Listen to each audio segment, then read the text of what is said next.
कथा सिद्धार्थ के जीवन के उस दौर की है जब वे बुद्धत्व को प्राप्त नहीं हुए थे और निरंजना नदी के तटीय वनों में वृक्ष के नीचे ध्यान करते थे।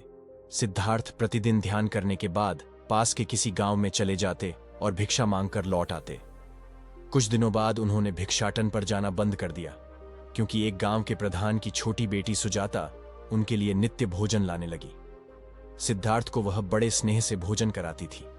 कुछ दिनों बाद उसी गांव का एक चरवाहा भी सिद्धार्थ से प्रभावित होकर उनके पास आने लगा।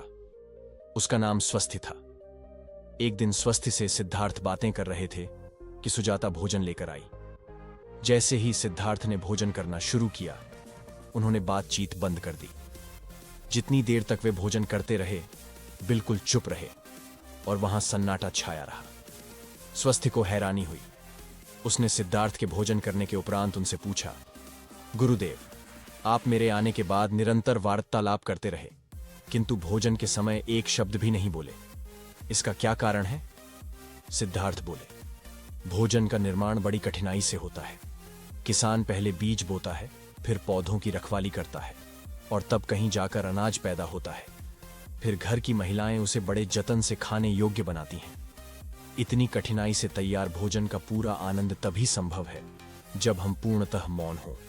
अतः भोजन के दौरान मैं मौन रहकर उसका पूरा स्वाद लेता हूं। वस्तुतः शांति से किया गया भोजन न केवल शारीरिक भूख को तृप्त करता है, बल्कि मानसिक आनंद और सात्विक ऊर्जा भी देता है।